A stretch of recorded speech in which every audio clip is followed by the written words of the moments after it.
Good morning and welcome to News at 10 on Rajya Sabha television. I am Ashwarya Kapoor with you. Let us start with the headlines. India to launch a South Asia satellite on 5th of May. Prime Minister calls it a priceless gift to neighbours.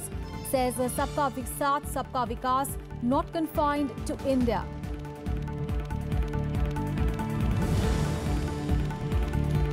Turkey's President Erdogan to hold delegation-level talks with Prime Minister Narendra Modi. Trade and combating terror to top agenda.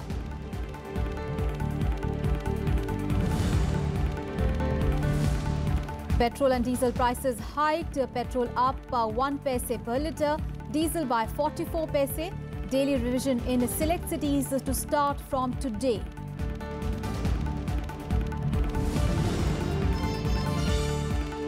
Real Estate Act comes into force.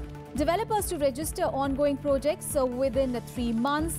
Open separate account to deposit 70% of the funds from buyers.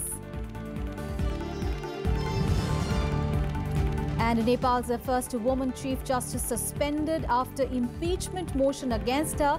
Country's Deputy Prime Minister and Home Minister resigns in protest against the move.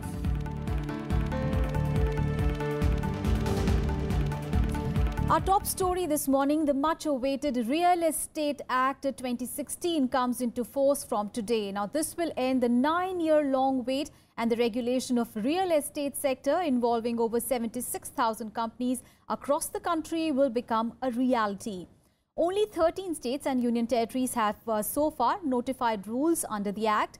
The Act promises to bring in the much-desired transparency, accountability and efficiency in the real estate sector. The developers will get all the ongoing projects that have not received a completion certificate and the new projects registered with the regulatory authorities within 3 months, which will be by July end. Now, this will enable the buyers to enforce their rights and seek redressal of grievances after such registration. Now, some of the major provisions of the Act, besides mandatory registration of projects and real estate agents, includes a deposition of 70% of the funds collected from buyers in a separate bank account for construction of the project. The government has discredited the implementation of the Act as the beginning of an era where the consumer is the king. Remember, the Real Estate Regulation and Development Bill 2016 was passed by Parliament in March last year. Even the ongoing projects which have not received completion certificate, they should register it within 3 months. मैं और भी समय दे रहा हूँ 3 महीने के लिए. कुछ लोग कह रहे सर हम बीच में है करना क्या? Within 3 months you complete it, get the certificate and get registered. That's the end of it. And the prices of petrol and diesel were hiked effective from Sunday midnight. While the price of petrol was raised by 1 paise per litre, diesel prices were hiked by 44 paise a litre. This follows an increase in petrol and diesel prices by 1.39 and 1.04 rupees per litre respectively, which was initiated on 16th of April. The price of petrol in Delhi went up from 68.07 per litre to 68.09, while that of diesel went from 56.83 to 57.35 a litre. Meanwhile, the prices of petrol and diesel in Puducherry, Vizag, Udaipur, Jamshedpur and Chandigarh will be revised on a daily basis starting today. The changes, which will be in sync with international rates, will gradually be applied to the other parts of the country as well. The new rates will reflect a daily movement in international oil prices and rupee-dollar fluctuations instead of the earlier method of using fortnightly average. The government's decision to get rid of red beacons in vehicles comes into effect from today. Prime Minister Modi, in his monthly radio address on Sunday, said that the decision is aimed at removing the VIP culture from the mindset of certain people. He further said that the VIP culture should be replaced with the EPI, meaning every person is important. The Prime Minister underlined that each citizen has equal value and importance in the country. While explaining the move, Prime Minister Modi said that although the red beacon was used atop a vehicle, but gradually the VIP culture got into the head of those who were using it, and that led to the mindset of a VIP culture. He also added that getting rid of the red beacon was an administrative decision, but efforts have to be made to remove the VIP culture from the mindset also. प्रकार से जब सरकार ने तय कर दिया कि अब हिंदुस्तान में कितना ही बड़ा व्यक्ति क्यों न हो, वो अपनी गाड़ी पर लाल बत्ती लगा करके नहीं घूमेगा। वो एक प्रकार से वीआईपी कल्चर का सिंबल बन गया था। लेकिन अनुभव ये कहता था कि लाल बत्ती तो व्हीकल पर लगती थी, गाड़ी पर लगती थी, लेकिन धीरे धीरे धीरे वो दिमाग में घुस जाती थी और दिमागी तौर पर वीआईपी कल्चर पनप चुका है। सरकारी निर्णय से लाल बत्ती का जाना वो तो एक व्यवस्था का हिस्सा है, लेकिन मन से भी हमें प्रयत्नपूर्वक इसे निकालना है। हम सब मिलकर के जागरूक प्रयास करेंगे तो निकल सकता है। And Prime Minister Narendra Modi also announced that India will launch the South Asia satellite on 5th of May this year. Remember, this promise was made by the Prime Minister soon after taking over the reins at the centre. Now, 7 out of the 8 SAARC countries are part of this project. Pakistan had opted out and Afghanistan is now on board despite not being a signatory. Initially, it was thought to be named as the SAARC satellite, but its name was later changed to South Asia satellite after Pakistan refused to join the project. The Prime Minister described the project as India's priceless gift to its neighbours. He also said that the project was a part of India's thrust on Sabka Saath, Sabka Vikas. The benefits will be in the areas of mapping of natural resources, telemedicine, education, IT connectivity, as well as people-to-people links. The satellite is also meant for providing communication and disaster support, connectivity among the countries of South Asian region. 5 मई को भारत दक्षिण Asia satellite launch करेगा। इस satellite की क्षमता तथा इससे जुड़ी सुविधाएं दक्षिण एशिया के आर्थिक तथा डेवलपमेंटल प्राथमिकताओं को पूरा करने में काफी मदद करेगी। चाहे नेचुरल रिसोर्सेज मैपिंग की बात हो, टेलीमेडिसिन की बात हो, एजुकेशन का क्षेत्र हो या अधिक गहरी आईटी कनेक्टिविटी हो, पीपल टू पीपल संपर्क का प्रयास हो। On to the other developing story of the day. Turkey's President Recep Tayyip Erdogan was accorded a ceremonial reception at the Rashtrapati Bhavan a short while back. Erdogan is on a 2-day official visit to India and he will hold delegation-level talks with Prime Minister Narendra Modi today. Cooperation to combat terrorism is among the key issues that are expected to figure prominently in the talks between the two leaders. This is their first foreign visit after winning a controversial referendum in his country.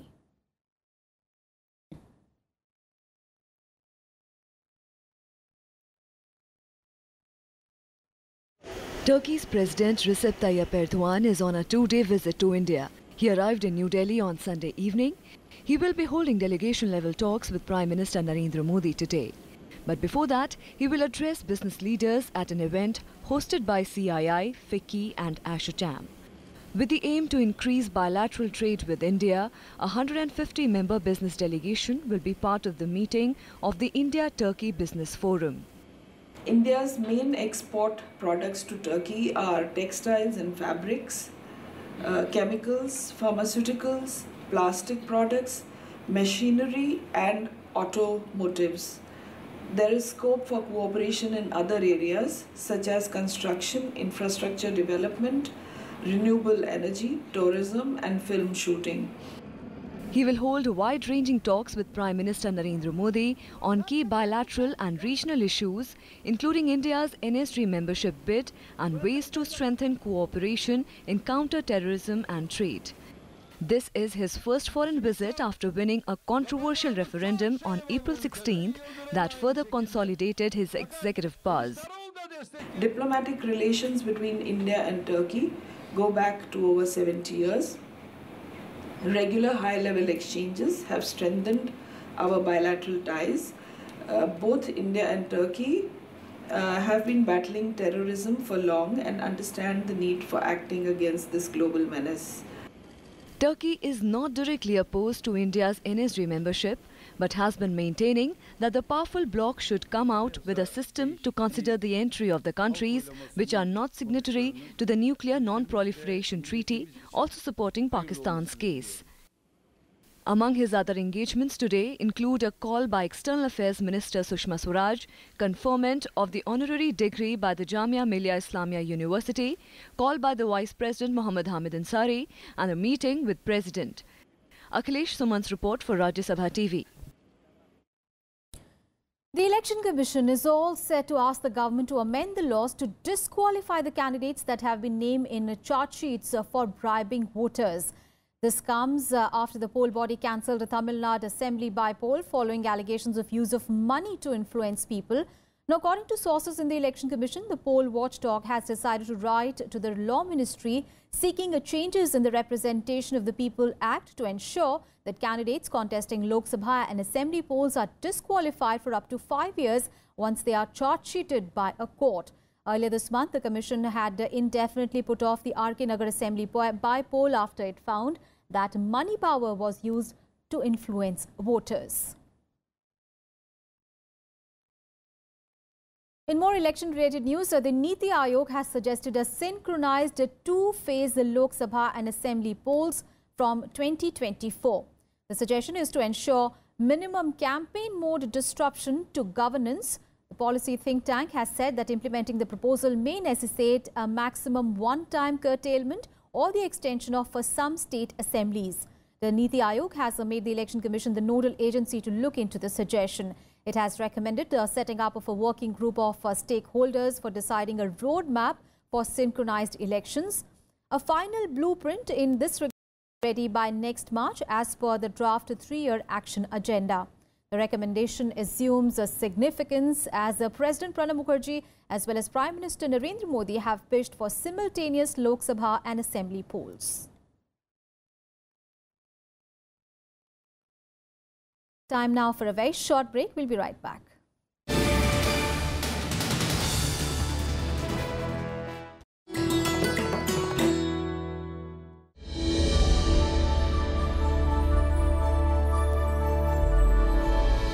Renowned economist Amartya Sen needs no introduction. Recipient of the Nobel Prize for Economics in 1998, Sen has always shown a keen interest in the problems of the underprivileged. He has made immense contributions to the discipline of welfare economics and social choice theory, and his books have been translated into more than 30 languages. In 2010, Amartya Sen was listed among the world's 50 most influential people who matter.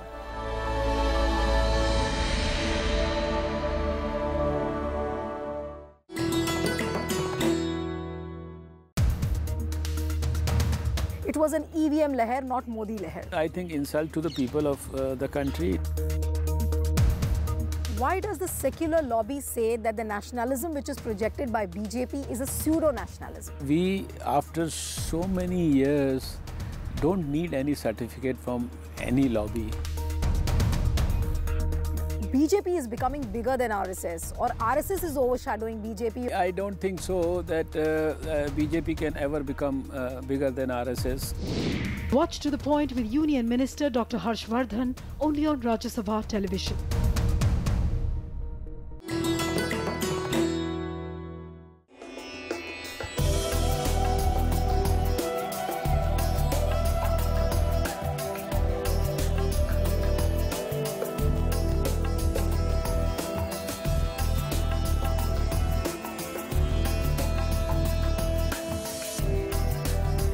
Hampi, the austere, grandiose site, was the capital of the last great Hindu kingdom of Vijayanagar. Enriched by the cotton and the spice trade, Hampi was one of the most beautiful cities of the medieval world. Its palaces and Dravidian temples were admired by Arab, Portuguese and Italian travelers. Built between 1336 to 1570 AD, the city was pillaged over a period of 6 months before being abandoned, and is now one of the most striking ruins of the world.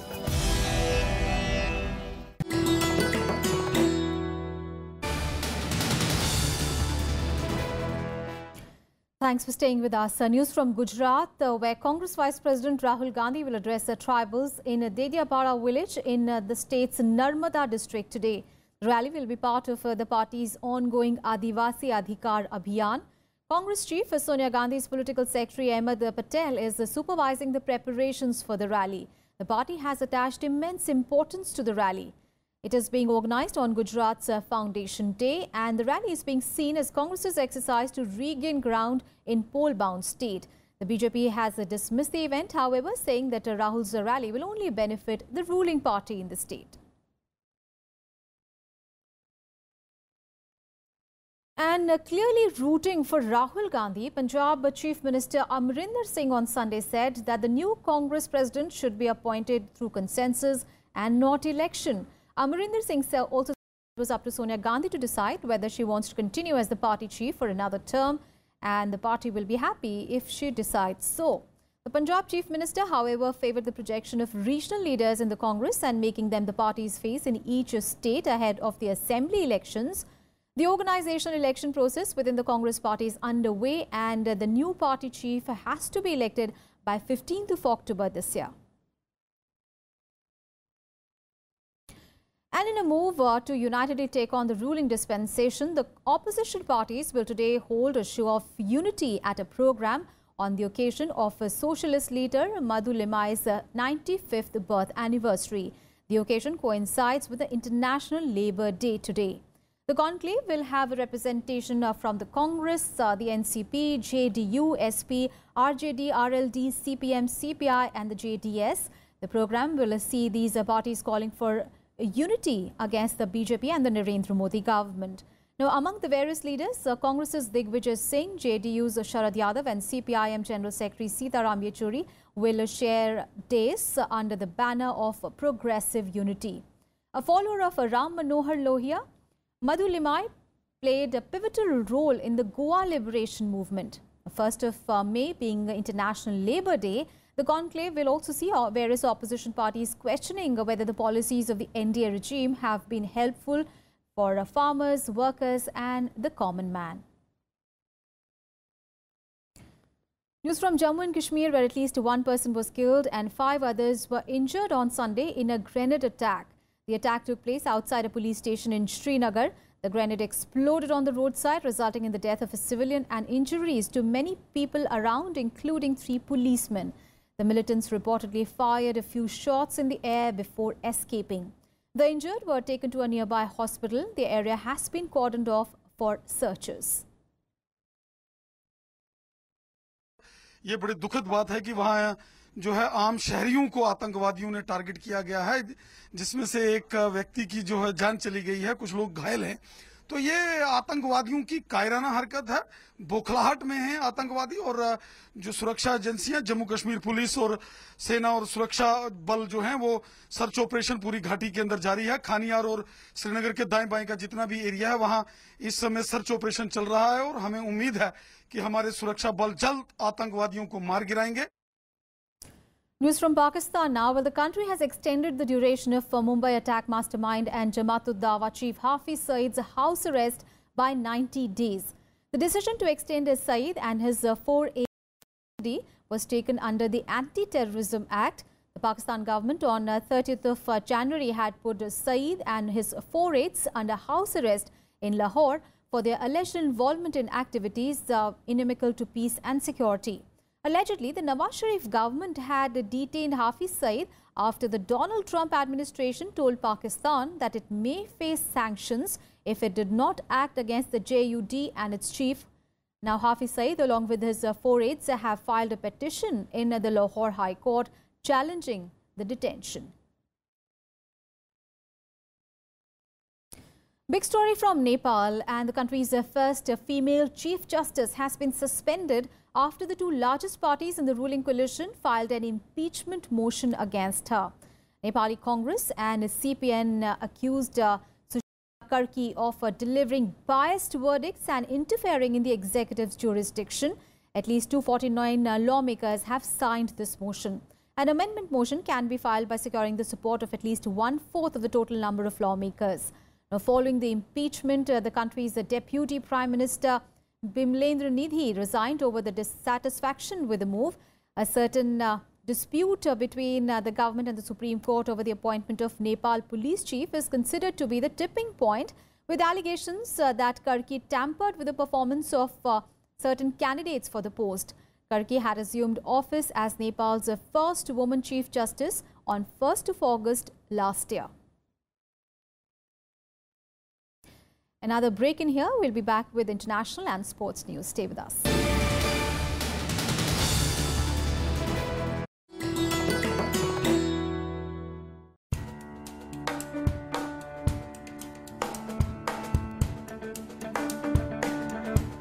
Gir, the last refuge of the Asiatic lion. The national park comprises 1,412 square kilometers of deciduous forest, interspersed with semi-evergreen and evergreen flora, acacia, scrub jungle, grasslands and rocky hills. It's fed by large water bodies and the Kamleshwar Dam. Gir has about 400 lions and 300 leopards, making it one of the major big cat concentrations in India. You can explore them in their natural habitat to tiny wild birds, not seen easily but heard singing in the forest canopy, to crocodiles floating in the marsh waters.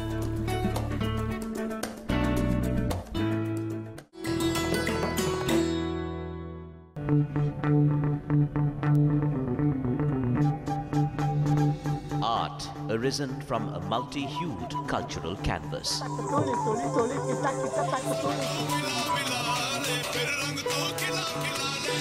Tradition and cultural fervour dating back centuries.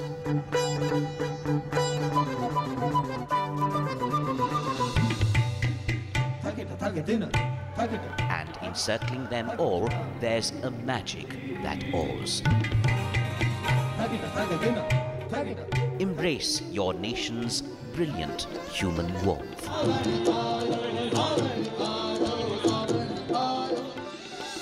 Watch Colours of India, Sundays at 9:30 p.m. on Rajya Sabha television.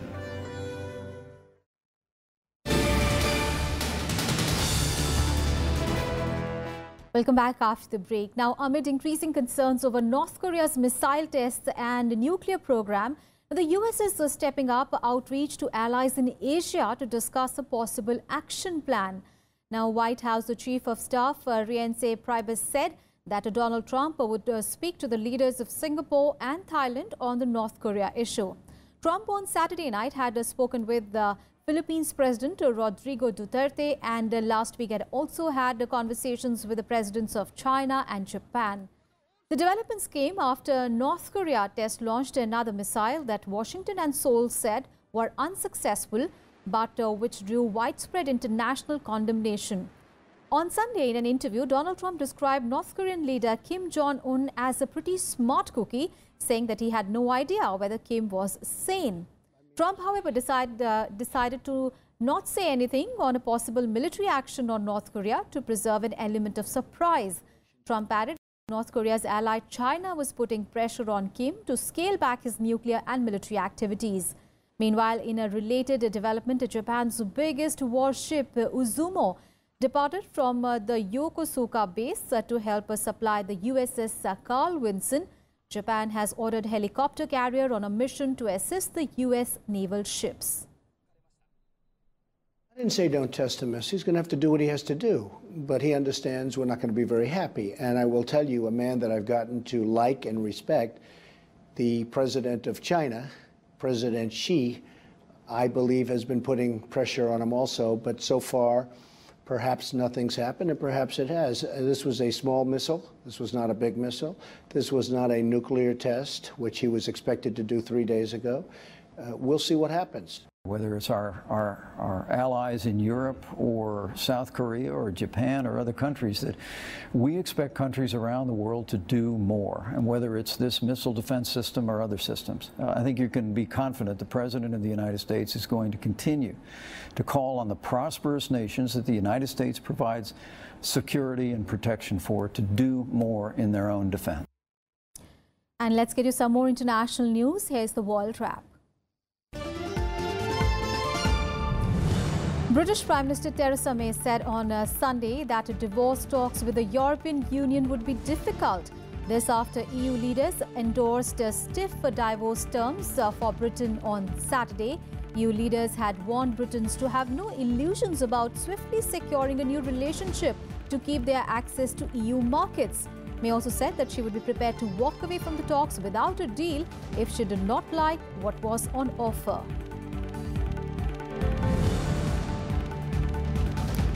Sri Lankan Coast Guards have caught an Indian fishing boat and arrested 32 foreign nationals, including refugees from Myanmar. They were arrested off the coast of Kanke Santurai in the country's northern Jaffna Peninsula.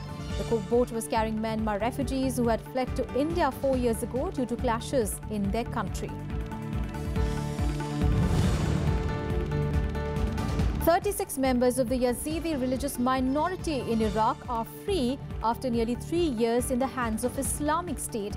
The UN says that they reached Dohuk in northern Iraq 2 nights ago, where they are being housed in centers that have been established by the UN Population Fund. It is unclear whether they were escaped in Iraq or were they freed. IS killed and enslaved thousands of Yazidis after seizing the northern town of Sinjar in Iraq in 2014. And tornadoes ripped through an eastern Texas county on Saturday evening, killing at least 4 people and injuring dozens of others. 5 others were killed in neighboring states of Missouri, Arkansas, as well as Mississippi due to high winds, falling trees and floods.